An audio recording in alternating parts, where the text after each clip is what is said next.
Notification గ్రామ కంటాలు ఇంతవరకు ఇంత మీకు ఊరు చుట్టూ ఆనుకున్నవి మేజర్ పొలాలు ఉన్నాయి సార్. దూరం తక్కువ, ఊరు చుట్టూ ఆనుకున్న పొలాలే ఎక్కువ. అందరూ 90% గ్రామ కంటాలన్నీ మా ఊరు మొత్తం మీద 10-15 ఎకరాలు, 10 సెంటు కాడికో 20 సెంటు, 2 పేర్లు 20 సెంటు, 3 పేర్లు 30 సెంటు అవన్నీ తేల్చి ఇచ్చేసినట్టయితే ఇక్కడ జీరో అయింది. మేజర్ ప్రాబ్లం అదే మా కొరగల్లి గ్రామంలో. మిగిలిన గ్రామాల పరిస్థితి నాకు పూర్తిగా తెలియదు, కానీ మా కొరగల్లి గ్రామ పరిస్థితి ఇప్పుడు కాదు. అది గతంలో రాజధాని స్టార్ట్ చేసినప్పుడు మధుసూదన్ రావు గారని డిప్యూటీ కలెక్టర్గా పనిచేశాడు. ఆయన ఉన్నప్పటి నుంచే గ్రామ కంటాల ఇష్యూ అప్పటి నుంచే ఉంది. చిన్న వాళ్ళు చాలా మంది ఉన్నారు ఊరు కానుకోండి, వాళ్ళందరికీ గ్రామ కంటాలు తేపట్లేదు. అప్పుడు మధుసూదన్ రావు గారు ఉన్నప్పుడే తేలుతా అని తుళ్ళూరు పిలిచి కూడా వెనక్కి పంపించారు. చెనకేశ్వరరావు గారు ఏజేసీ ఉన్నారు ఆ రోజు. ఈ ల్యాండ్ ఎక్విజిషన్కి ముందరగా వెళ్తాం అనేది కరెక్ట్ కాదని మేము అనుకుంటున్నాం. గ్రామ కంటాలు పూర్తి చేసి ఓకే, అది అర్థమైంది. నెక్స్ట్ వీక్ ఏమైనా విషయాలు ఉంటే చెప్తే అన్నింటికీ కలిపి మేము ఒకసారి మాట్లాడతాం. అంటే ఏం చేయబోతున్నాం అని. అదను రోడ్ పోర్టు ఫ్లాట్లు కానీ, వాస్తుపరంగా అవన ఫ్లాట్లు కానీ రిజిస్టర్ అయినాయి కానీ అవి కొద్దిగా మార్పు చేస్తే సరిపోతుంది సార్. దక్షిణ పోర్టు ఉన్నాయి కూడా కొంతమంది మార్చట్లేదని తెలియజేస్తున్నారు. తోట పవన్ కృష్ణ.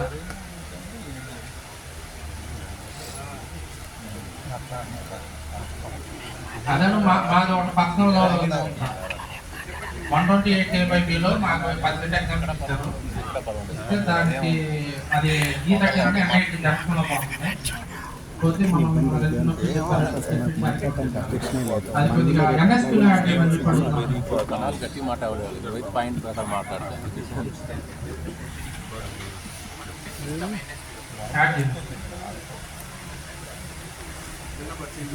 మాట్లాడే వాళ్ళు ఎవరు లేరు. దాంట్లో ఎఫెక్ట్ అవుతుంది.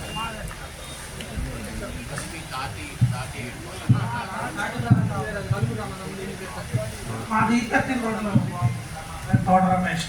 మేము మొత్తం 6 తమకు ఐసెంట్ కోరుకున్నాం. 2 ఎగ్జామ్స్ ఇచ్చారు, మిగతా 4 వేసుకోవాలి. తమ దృష్టి కూడా తీసుకొచ్చుకోవాలి.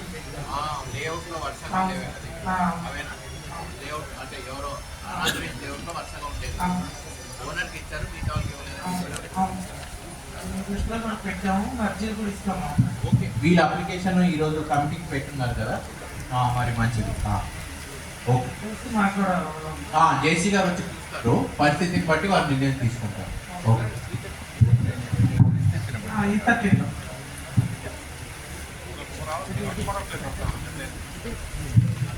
సార్ నమస్తే సార్. అలా పోతే వస్తాయా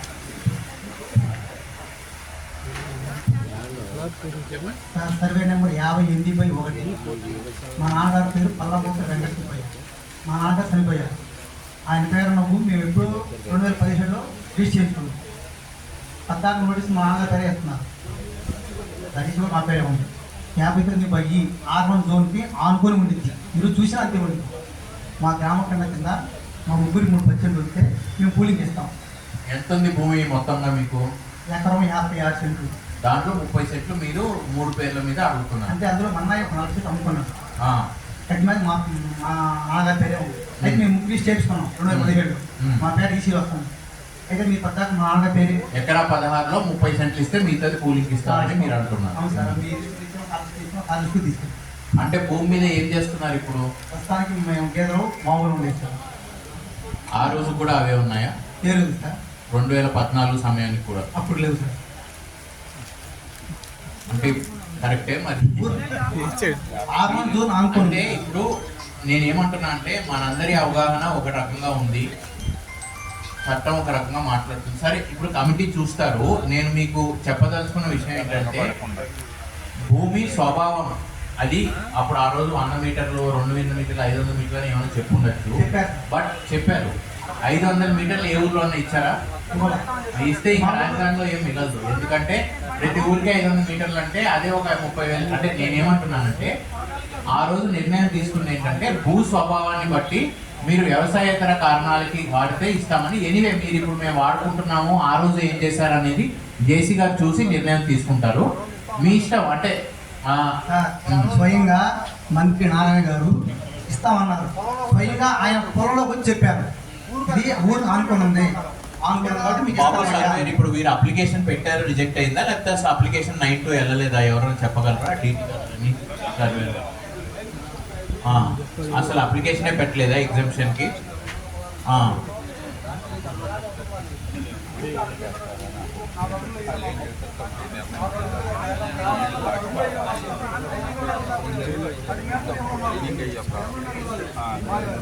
ఓకే, వెరిఫై చేస్తారండి. మరి ఇప్పుడు చేసేది ఇప్పుడు మీరు ఆ రోజు 2014-19 మధ్య చాలా మంది అప్లికేషన్ పెట్టుకుంటే కొంతమందికి ఇచ్చారు, కొంతమందికి ఇవ్వలేదు. ఇప్పుడు మళ్ళీ వాటిని రీవెరిఫై చేస్తాము. బట్ నాకు ఏం చెప్తున్నారు, మీ గ్రామంలో ఎక్కువ శాతం మంది ఆ రోజు అసలు భూ సమీకరణ మీదే మాట్లాడుతూ ఈ గ్రామ గంటల గురించి ఎక్కువ అప్లికేషన్ పెట్టలేదు, పట్టించుకోలేదు అని చెప్పారు. మరి పరిస్థితుల దృష్ట్యా మరి ఆ రోజుకి ఈ రోజుకి అందుకని ఇప్పుడు వేరే అన్ని గ్రామాల్లో మాకు 15-20 మాత్రమే అంటే ఎగ్జామ్షన్స్ వచ్చాయి. మీ దగ్గర 85 వచ్చాయి. పర్లేదు, ఇబ్బంది లేదు. నేనేమంటున్నానంటే 85 కూడా జేసీ గారు వచ్చి చూస్తారు. వారి నిర్ణయాన్ని బట్టి వారు ఎగ్జామ్షన్ ఇవ్వాలని ఆ కమిటీ నిర్ణయం తీసుకుంటే ఆ రకంగా చేస్తాము. ఎగ్జామ్షన్ ఇవ్వకూడదు అని ఆ కమిటీ నిర్ణయం తీసుకుంటే ఆ రకంగానే చేయగలం. ఆ తర్వాత మా చేతిలో అంటే ఆ తర్వాత మనం ఇంకా మార్పు చేసే అవకాశం లేదు. ఇప్పుడు ఇందాక వారు పవన్ వారి పేరు వారు మాట్లాడుతూ ఏమడిగారంటే ల్యాండ్ అక్విజిషన్ ముందుకు తీసుకొని వెళ్లే ముందు ఇది మీరు పూర్తి చేయాలి అని. అది ఖచ్చితంగా మా ఉద్దేశం కూడా అదే. ఇప్పుడు ప్రిలిమినరీ నోటిఫికేషన్ అయితే ఇచ్చాం, కానీ చివరికి అవార్డు పాస్ చేసే లోపల ఈ 9-2 మీద అన్ని భూమికి తిరిగి దాన్ని పరిశీలించి దానిపై నిర్ణయం తీసుకొని ఆ నిర్ణయాన్ని మీకు కూడా చెప్పి అప్పుడు మాత్రమే అవార్డుకి వెళ్తాం అనేది మీకు మా అంటే కమిషనర్ గారి తరఫున మేము మీకు ఇస్తున్న మాట. ఓకే, ఇంతకు ముందు అలా తొందరగా చేశారని మీకు ఒక అపోహ ఉండొచ్చు, కానీ ఈసారి మాత్రం రైతులకి ఇన్ఫర్మేషన్ ఇస్తూనే ముందుకు వెళ్ళాలనేది ప్రభుత్వ నిర్ణయం. మేము కూడా దాన్ని ఆచరిస్తాం. సార్ అదే 58/1 చరణంలో ఇది మా చిన్నానికి వదిలారు, మా పెద్దానికి వదిలారు కాదమ్మా. ఇప్పుడు ఈ విషయాలన్నీ నువ్వు కమిటీ జేసీ గారు నీ భూమి మీదకి వచ్చినప్పుడు చెప్తే ఇక్కడ కూర్చొని నేనేమంటున్నా అంటే భూమి చూడకుండా ఒకటి నాకు నిర్ణయం తీసుకునే అధికారం లేదు, 2 భూమి చూడకుండా ఎవరు నిర్ణయం తీసుకోలేరు. కాబట్టి మీ రైతులందరికీ ఎవరైతే గ్రామ కంటకాల గురించి మాట్లాడాలనుకున్నారో వారందరికీ నేను చెప్పేది ఒకటే, 85 కూడా ప్రతి భూమి దగ్గరికి జాయింట్ కలెక్టర్ గారు కమిటీ మెంబర్స్ వస్తారు. మీరు చెప్పాలనుకుంటున్న విషయాలన్నీ భూమి మీద వారికి చూపిస్తూ చెప్తే నిర్ణయం తీసుకునే అధికారం ఉంటుంది, అవకాశం ఉంటుంది. ఈరోజు దాని మీద నిర్ణయం తీసుకునే అధికారం కూడా నాకు లేదు, మీరు చెప్పినా అర్థమయ్యే అవకాశం కూడా లేదు. కాబట్టి అది కాకుండా వేరే విషయాలు ఏమన్నా మీరు మాట్లాడదలుచుకుంటే, ఎందుకంటే ల్యాండ్ పూలింగ్కి మేము ఇవ్వదలుచుకున్నాము. మాకు సార్ మా సమస్య అదొకటే. మరి ఆ ఒక్క సమస్యకు సంబంధించి 85 మందికి ఉన్న సమస్యని కమిటీ వచ్చి నిర్ణయం తీసుకోగలరు అంతే.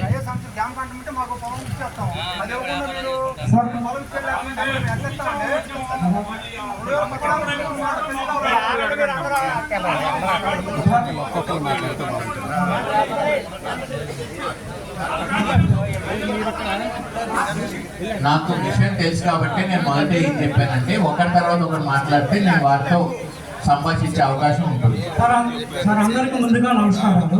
నా పేరు తాడిపల్లి సార్. మీరు రాజధాని 29 గ్రామాల్లో ఏర్పడినప్పుడు ఏ గ్రామం ఈయన ఒక రిపోర్టు కొలగల గ్రామం నుంచి గ్రామ పెద్దలు సీఎం గారికి ఒక రికమెండేషన్ ఇవ్వడం జరిగింది. అది మాది యాదవ కులం, మా వృత్తి వ్యవసాయం, మేకలు గొర్రెలు పశువులు ఉండేవి. కాబట్టి మాకు వాటి మీద జీవనాధారం సాగిస్తున్నాం. కాబట్టి ఊరు చుట్టూ 500 మీటర్లు మొదలాలని ఆ రోజు గ్రామ పెద్దలు ఒక రికమెండేషన్ ఇవ్వడం జరిగింది. మీరు ఇప్పుడు చెప్పారు భూమి పరిస్థితి ఎట్లా ఉంది. భూమి పరిస్థితి ఇక్కడ సన్నకారు చిన్నకారు రైతులు ఎకరం పక్క గ్రామం ఈ గ్రామానికి కూలికి వెళ్ళి సంపాదించుకున్న రైతు వీళ్ళు. ఆ రోజు రిక్వెస్ట్గా ఒక రికమెండేషన్ ఇస్తే ఆ రోజు మీ గ్రామానికి 500 మీటర్లు వదిలిపెడతామనడం జరిగింది. ఇన్ని గ్రామ సభలు జరిగినా మాకు ఉపయోగం జరిగింది. మీరు ఇప్పుడు చెప్పారు ఆ రోజు గ్రామ పరిస్థితి అంటే రైతు చిన్నోడైతే ఊరు పక్కన నేనే సపోజ్ 36 సెంట్లు కొనడం జరిగింది గ్రామానికి ఆనుకో. దాన్ని ఎందుకు కొన్నాను? ఆ 36 సెంట్లు కొనకుండా బయట కొనుక్కుంటే దాదాపుగా ఎక్కడన్నారు వచ్చేది ఆ రోజు. అది ఇది ఒకటే అయింది. నేను 36 సెంట్లు ఎందుకు కొన్నాను? నేను డిగ్రీ చదువుకున్నా, నాకు ఇల్లు లేదు. నేను మాది చంద్రపూడి గ్రామం, దుగ్గిరాలు ఉన్నాను. మా అమ్మమ్మ దగ్గర ఉంటున్నా. నేను, మా తమ్ముడు, మా అక్కయ్యలు, మేము 5గురు. ఆ హౌస్లో ఉండి మేము కొనుక్కుంటే నేను డిగ్రీ చదివి ఉద్యోగం లేదు కాబట్టి పశువులు, మేకలు వాటి మెయింటెనెన్స్ కొనుక్కున్నాను. అట్లా మా తమ్ముడు కొనుక్కున్నాడు, మా అక్కయ్యలు. ఆ రోజు మసూదన్ రావు గారు ఉన్నప్పుడు అడిగాము, ఇది మేము ఈ స్థితిలో కొనుక్కున్నాం సార్, మేము ఇది కొనుక్కోకుండా బయట కొనుక్కుంటే దాదాపుగా మాకు 2 ఎకరాలు వచ్చేది, ఇది ఎందుకు కొనుక్కున్నామని అదే సర్వే నంబర్లో బయట 4 సెంట్లు 3 సెంట్లు కొనుక్కొని హౌసింగ్ పడింది. మాది హౌసింగ్ లిస్టులోనే ఉంది. దాన్ని ఎందుకు పోదాము? అప్పుడు అడిగాం కదా. ఒకటే డౌట్, మీరు గ్రామ కంట ఎగ్జామ్షన్ కోసం ఇప్పుడు మేము 5-6 ఉన్నాం. పెద్ద పెద్దలు మీరు కొనగలుగుతారు, అక్కడ మేము కొనలేము. మరి ఈ ఊరు గ్రామం పక్కన ఉన్నది తల 5 సెంటో 10 సెంటో అరెకరం వదలటం కుదరదన్నారు. ఈ 10 మంది ఎట్లా ఇల్లు వేసుకోవాలి? అప్పటి నుంచి ఎన్ని గ్రామ సభలు జరిగినా అది వేస్ట్ అవుతుంది. మేము అది చేయటం అది మా చేతుల్లో లేదంటాం. ఒకటి మీరు. రెండోది, ఆ రోజు భూమి పరిస్థితి ఉంది, ఎట్లా ఉందో స్వభావం అన్నారు. ఆ రోజు మా దాంట్లో పశువులు పాక మేకలాగి పొలలాగి ఉన్నాయి. దాన్ని ఆ రోజు వచ్చిన సర్వేర్ గారు చూశారు, రాసుకున్నారు. ఈ రోజు అంట అది మొత్తం అది శాటిలైట్లో ఉన్నది ఎట్లా పోయింది? శాటిలైట్లో లేకుండా, అసలు రైతు లేకుండా బయట 2014 అయిపోయిన తర్వాత శాటిలైట్ ప్రకారం ఉన్న తర్వాత బయట వ్యక్తులు కూలింగ్కి ఇచ్చి దాన్ని చెక్కు తీసుకోకుండా దాంట్లో దాదాపు 5 సెంట్లు 10 సెంట్లు కొనుక్కుంటే ఆ ఇంటికి పర్మిషన్ ఎట్టొచ్చింది, అది గ్రామ కమిటీలో ఎట్టొచ్చింది, ఇక్కడ రైతుకి ఎట్టలేదు. 2వ పాయింట్ మీరు రాసుకోండి దయచేసి. అదంతా పరిశీలించమని ఎప్పుడు చెబుతున్నా అది చదవట్లేదు. ఇప్పుడు మొత్తం 500 మీటర్లు ఉన్నప్పుడు అందరికీ ఒకటే వదలాలి. ఇక్కడ ఉన్నోడికేమో లేదు గ్రామ కంఠం, చివరి కొన్నోడికేమో అది ఇది గ్రామ కంఠంలో ఉందంట. అది ఎక్కడ న్యాయం? మూడవది మీరు అడిగారు కదా, 2 పాయింట్లు. మూడవది అడిగారు, మీరేమన్నారు? మా పరిస్థితిలో లేదన్నారు. 29 గ్రామాల వేరు కురగల గ్రామం, సీఎం దగ్గర రిప్రజెంటేషన్ ఇచ్చిన గ్రామం ఇది. 500 మీటర్లు ఎందుకు వదలరు? మేము అప్పటి నుంచి ఇప్పుడు అడుగుతుంటే అన్ని గ్రామాలు బలమైన రైతులు. మేము నెడమర్రు నీరుకొండ పని చేసుకొని తల 1 ఎకరం 2 ఎకరం కొడుతున్న రైతులు రిక్వెస్ట్ చేస్తే మా కుల దైవం, మా వృత్తి లేదు మేకలు గొర్రెలు పశువులు అంటే దానికి హైదరాబాద్లో బొంబాయిలో మధ్యలో మేకలు లేవా, పశువులు లేవా? మేము ఉండే అర్హత లేదు మాకు. ఇప్పుడు మీరున్నారు సార్, పెద్ద పెద్దోళ్ళు, మీకు ఉద్యోగాలు వస్తున్నాయి. మీరైతే 2 ఎకరాలు కొంటారు, అక్కడ 2 ఎకరాలు ఇల్లు వేసుకోవచ్చు. మేము ఎకరం 2 ఎకరాలు 5-6 మంది ఉంటే మేము ఇల్లు వేసుకుంటాం స్వామి అంటే లేదు. ఇక్కడ దాకా గ్రామ కంఠం లేదు అంటే అది ఎక్కడి వరకు న్యాయం? మీ ఫస్ట్లోనే రాజధానికి ఇచ్చేటప్పుడు మా పెద్దలు తీసుకెళ్ళి ఒక రికమెండేషన్, ఇది పరిస్థితి అంటే ఆ రోజు ఒప్పుకోకపోతే మేము అడగటం ఇది అన్యాయం అని మీరు అడగచ్చు. ఆ రోజు ఒప్పుకున్నారు కాబట్టి ఈ రోజు ఎందుకు 500 మీటర్లు వదలరు? అందరికి సమన్యాయం చేయాలి. బయట దూరంగా ఉన్నాను, అది గ్రామ కంఠం. దగ్గర నేను ఫస్ట్లో ఉన్నాను, నేను ఇది పరిస్థితి కొనుక్కోండి, గ్రామ కంఠం లేదు. ఇదైతే భూసేకరణ పోతే నేను పబ్లిక్ చెప్తున్నా, మీరు ఇట్లానే ముగించేస్తే ఇదంతా తీసుకెళ్ళి మేము పెట్టే కాడ మేము కూడా ఇది ఎట్లా న్యాయం అని మేము పెట్టే కాడ పెట్టాల్సి వచ్చింది. ఇది సమన్యాయం చేయాల్సి వచ్చింది. ఓకే, 2 విషయాలు మీరు 4 విషయాలు చెప్పారు. వాటన్నిటి కూడా నేను ఏం చెప్తున్నానంటే, ఒకటి ఇంతకు ముందు ఇచ్చిన ఇప్పుడు మనం కమిటీ చేస్తాం. ఆ కమిటీ యొక్క అధికారాలలో 2-3 విషయాలు ఉన్నాయి. ఆ 2-3 విషయాల మీద మీరు ఎవరు నివేదించినా నిర్ణయం తీసుకునే అధికారం కమిటీ ఉంది. ఒకటి, కొత్తగా మాకు గ్రామ కంఠం ఇవ్వమని, అంటే కొత్తగా అంటే ఇంకా గ్రామ కంఠం ఇవ్వకుండా మాకు గ్రామ కంఠం ఇవ్వమని అడిగే వారి మీద పరిశీలించి భూమి స్థితి చూసి వారి దగ్గరికి వెళ్ళి మీతో మాట్లాడి నిర్ణయం తీసుకునే అధికారాలు. సార్ మీరే చెప్పారు ఆ రోజు భూమి స్థితి ఏమిటి అన్నారు. ఇక్కడ 129 24 సెంటు చెప్పేది 24 సెంటు మాది. ఒకే డాక్యుమెంట్ మా పెద్దనాన్నలు అమ్ముకున్నారు. దాని ఏదో రైస్ మిల్లు సాంశీరావు హౌసింగ్ అమ్ముకున్నారు. దాని పక్కన 24 సెంటు ఉంది మాది. మేము స్థితి చెప్తున్నాం కాబట్టి నేను ఆ రోజు ఏ పంట వేయాల. మా దాంట్లో పొలలావి మేకవి పొలలావులు ఉండేవి. దాని పక్కన ఇవన్నీ గ్రామ కంఠం అంట. ఆల్రెడీ అదే సర్వే నెంబర్ ఒకే డాక్యుమెంట్లో ఈ రెండు 24 సెంటు భూసేకరణ కట్టేది. దీనిలో పరిగణలోకి తీసుకోవాలిగా, ఆ రోజు స్థితిని బట్టి మరి తీసుకోవాలిగా. ఇలాంటివి జరగల. ఇంకో రకంగా గ్రామ కంటాక్ట్ తెచ్చుకున్నారు అని మీరు భావిస్తే ఆ అప్లికేషన్ పెట్టినా ఎవరికన్నా ఎక్కువ ఇచ్చిన వారిని క్యాన్సిల్ చేసే అధికారాలు కూడా ఈ కమిటీకి ఉన్నాయి. అర్థం చేసుకోండి. నేనేమన్నా అంటే మీ ఇష్టం. నేనేమన్నా మూడోది, మీరు భూ సమీకరణకి ఇవ్వాలా లేదా లేకపోతే ఇంకెక్కడన్నా వెళ్ళి అప్లికేషన్ పెట్టాలా అనేది సిఆర్డీఏ ప్రస్తుతంగా కొత్త ప్రభుత్వం తర్వాత చెప్పేది ఏమిటంటే, ఏ రోజైనా నిర్ణయం రైతుదే. భూ సమీకరణలో పాలు పంచుకోవాలా, భూ సేకరణలో పాలు పంచుకోవాలా, లేకపోతే వేరేగా వెళ్ళాలా అనేది ఏ రోజైనా రైతు యొక్క మీ యొక్క నిర్ణయమే. సో దాంట్లో మేము ఎటువంటి ఇబ్బంది లేదు. మీరు కావాల్సిన నిర్ణయం మీరు తీసుకోవచ్చు. ఏంటంటే ఇప్పుడు సుబ్బారావు గారు అడిగిన దానిలో గ్రామ కంటకాలకి కమిటీ వస్తుంది అంటున్నారు కదా. గ్రామ కంటకాలు ఫైనలైజ్ అయ్యేంత వరకు మీరు గ్రామ కంటకాలు ఫైనలైజ్ అవార్డు లేదా ఈ నోటిఫికేషన్ ఇవ్వకుండా ఉండొచ్చు కదా సార్.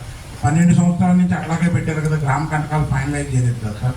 దాని బదులు మీరు నోటిఫికేషన్ ఇచ్చే ముందు అసలు దీన్ని ఫైనలైజ్ చేసుకొని నోటిఫికేషన్ ఇస్తే బాగుండేది కదా. కనీసం ఇప్పుడైనా మాకు ఒక హామీ ఇవ్వండి. అది గ్రామ కంటకాల లిస్టు బయటికి రిలీజ్ చేసి ప్రజలందరికీ పంచాయతీలో పెట్టేంత వరకు మీ కమిటీ వచ్చి పరిశీలించిన తర్వాత ఎవరి అయితే గ్రామ కంటకాలు లోపలికి వచ్చినాయి లేకపోతే ఎవరి అయితే ఎక్విజేషన్లో ఉన్నాయో అది ఒక పేపర్ మీరు అన్ని పరిశీలించిన తర్వాత మీ కమిటీ నిర్ణయం తర్వాత పంచాయతీ ఆఫీస్లో కానీ సిఆర్డీ ఆఫీస్లో రెండింటిలో పెట్టండి. ఆ తర్వాత కూడా వీళ్ళ దగ్గర మళ్ళీ ఒకసారి అబ్జెక్షన్స్ తీసుకోండి. అబ్జెక్షన్ తీసుకొని అప్పుడు వీళ్ళు ఏం చేయాలో అది చేస్తారు. అది పులింగ్కి ఇవ్వడమా లేకపోతే ఎక్విజేషన్కి అన్నప్పుడు వాళ్ళు ఏం చేయాలనేది నిర్ణయించుకుంటారు. అదే అండి, ఇప్పుడు నేను అదే చెప్తున్నాను. రేపు పొద్దున మేము గ్రామ కంటాలకు సంబంధించిన కమిటీ విజిట్ చేసి దాని మీద కమిటీ యొక్క నిర్ణయాన్ని తీసుకొని అది వెబ్సైట్లో ఆన్లైన్ లేదా ఇక్కడ అన్ని చోట్ల కూడా పెట్టిన తర్వాతనే నెక్స్ట్ స్టేజ్కి వెళ్తాం. అది లీగల్ రిక్వైర్మెంట్. మేము అలా చేయకుండా అవార్డు పాస్ చేసే అవకాశం లేదు. చేసినా మీరు కోర్టుకు వెళ్ళొచ్చు, ఆ అవార్డు నిలబడదు. కాబట్టి ఆ అవార్డుకున్న అడ్డంకులు మాకు అవగాహన ఉంది. కాబట్టి మేము అడ్డదిడ్డంగా లేకపోతే ప్రొసీజర్ ఫాలో అవ్వకుండా వెళ్ళాలని అవసరం లేదు. మా ఉద్దేశం, మా ప్రయత్నం మన కమిషనర్ గారు కానీ మేమందరూ కూడా గ్రామ కంటాలు సంబంధించిన కమిటీ నిర్ణయాలు మీకు చెప్తూ, ల్యాండ్ పూలింగ్ ఇవ్వడం వల్ల మీకు వచ్చే అడ్వాంటేజ్ చెప్తూ, ఈ 190 ఎకరాల్లో ఎంత వీలైతే అంత భూమిని పూలింగ్ ద్వారా తీసుకోవాలనేదే మా ఉద్దేశం.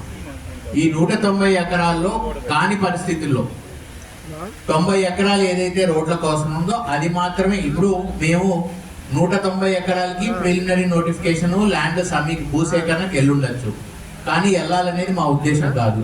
మినిమం మాకు ఎంత అవసరమో ఊరిని అభివృద్ధి చేయాలి అంటే రోడ్లు ఫామ్ చేయాలి, రోడ్లు అన్నీ కూడా తయారు చేయాలి, రిటర్నబుల్ ప్లాట్లు కేటాయించాలి. అవసరమైన 90 ఎకరాలని మాత్రమే మేము నోటిఫికేషన్ ఇచ్చాం. దాని వెనకాల మా ఉద్దేశమే ఈ 90 ఎకరాల వారిని, మిగతా 100 ఎకరాల వారిని మేము ఏ రకంగా అయినా సహాయం చేసి వేయగలిగితే చేసి వారిని సమీకరణకు తీసుకొని రావాలనేదే మా ఉద్దేశం. కానీ ముందు పరిస్థితుల దృష్ట్యా మేము తీసుకున్న కఠినమైన నిర్ణయం ఏంటంటే రూల్స్ ప్రకారం ఏదైతే చేయగలమో అది మాత్రమే చేస్తాం.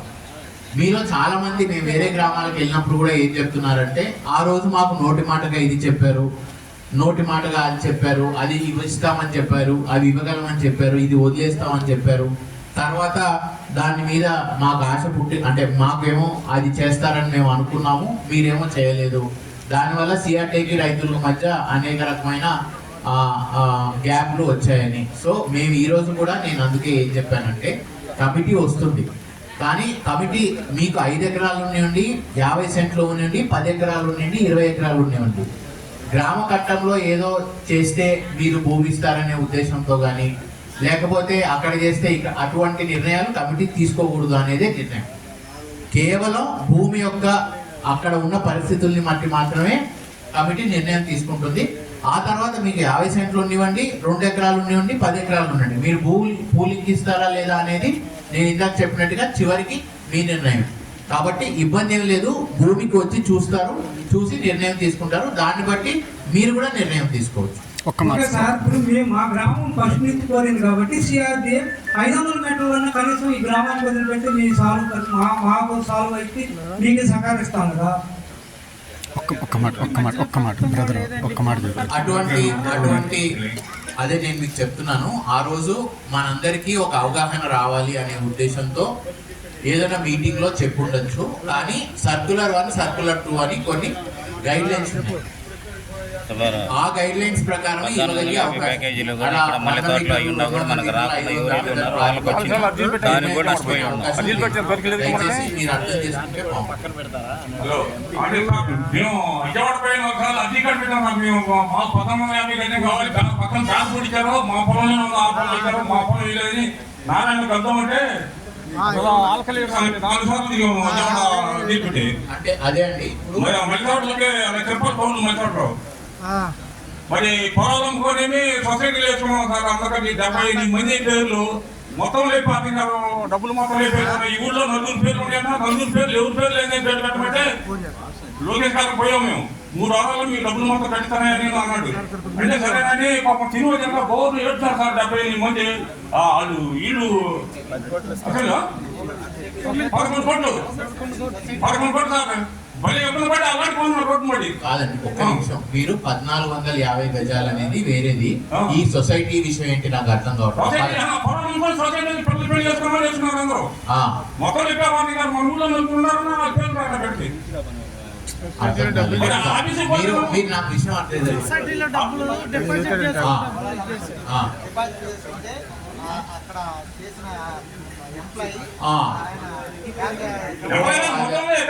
అండి. ఓకే,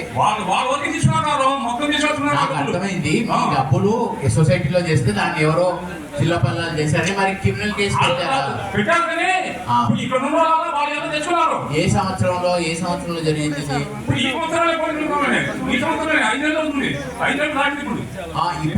ఈ మధ్యన మరి క్రిమినల్ కేసు పెట్టారా మీరు? మీరు కూడా రైతులు మరి మీరు పెట్టారు కదా. మరి ఒకసారి మేము కూడా మంత్రి గారి కేసులో మాట్లాడతాము, ఇది మనం ఇన్వెస్టిగేట్ చేపిస్తాం. మరి అట్లా ఇట్లా చేయగలుగుతారు.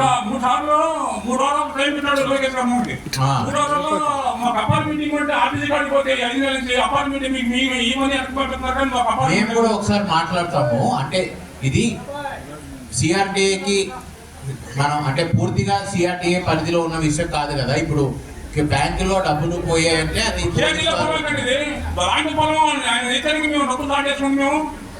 కరెక్ట్ అండి. మీరు పూలింగ్ ఇచ్చిన వచ్చిన డబ్బులు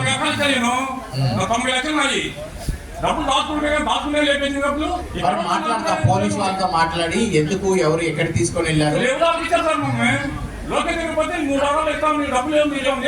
మేము మాట్లాడతామని చెప్తున్నాం కదా. ఇది భూమికి సంబంధించిన విషయాలు మాట్లాడే గ్రామ సభ.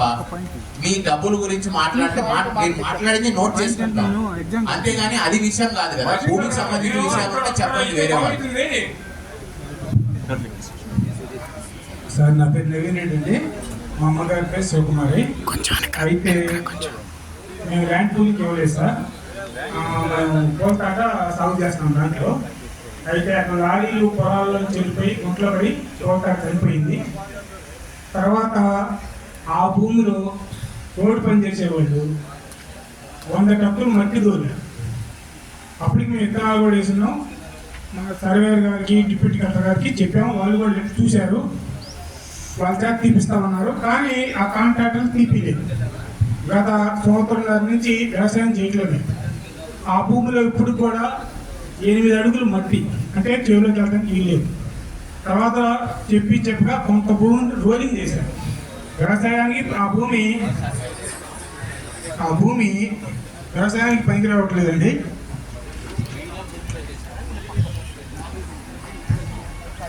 అర్జీ కూడా పెట్టుకున్నాం. నేను ఏం చెప్తున్నా అంటే, నా ఒకటే ప్రశ్న, మీరు ల్యాండ్ పూలింగ్ కి ఎందుకు ఇవ్వదలుచుకోలేదు? ల్యాండ్ పూలింగ్ ఎందుకు ఇవ్వదలుచుకోలేదంటే, ఈ వ్యవసాయ ద్వారా మేము బతుకుతున్న కుటుంబాలు, ఆ వ్యవసాయ ద్వారా వచ్చే ఆదాయంతోనే కుటుంబం పోషణతో పాటు 4 బతకాలి. పిల్లల చదువులు, భవిష్యత్తులో వాళ్ళ పెళ్ళిన తర్వాత వాళ్ళకి వచ్చే మనం ఇచ్చే ఆస్తులు కూడా వాళ్ళకి ఇవ్వాలి. మీరు 1250 గజాలు ఇస్తా ఉన్నారు.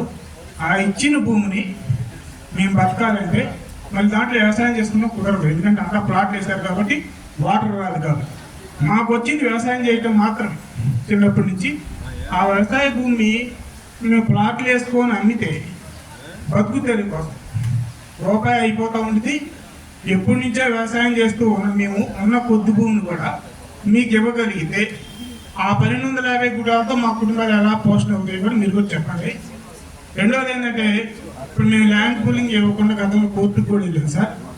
ఇప్పుడు ఆ భూమిలో మీరు 100 టక్కులు మట్టేసి రైతుని సొంతదారుని వ్యవసాయ భూమిలోకి వెళ్ళనీయకుండా, ఆ భూమి సరి చేయకుండా ఆ మర్రి తోట చనిపోయి ఆదాయాన్ని కోల్పోయింది కాక మళ్ళీ మేము పెట్టుబడి బయట అప్పుల ద్వారా తెచ్చి పెట్టిన డబ్బులు కూడా వ్యర్థమైపోయాయి.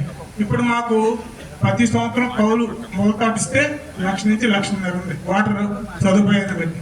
దాన్ని కోల్పోయిన మేము మళ్ళీ బయట అప్పు నుంచి తెచ్చిన డబ్బులు కూడా విత్తనాల రూపంలో పెడితే మొలకెత్తకుండా మన సిఆర్డీ సంబంధించిన ఆ కాంట్రాక్టర్లు ఆ మట్టి తోలి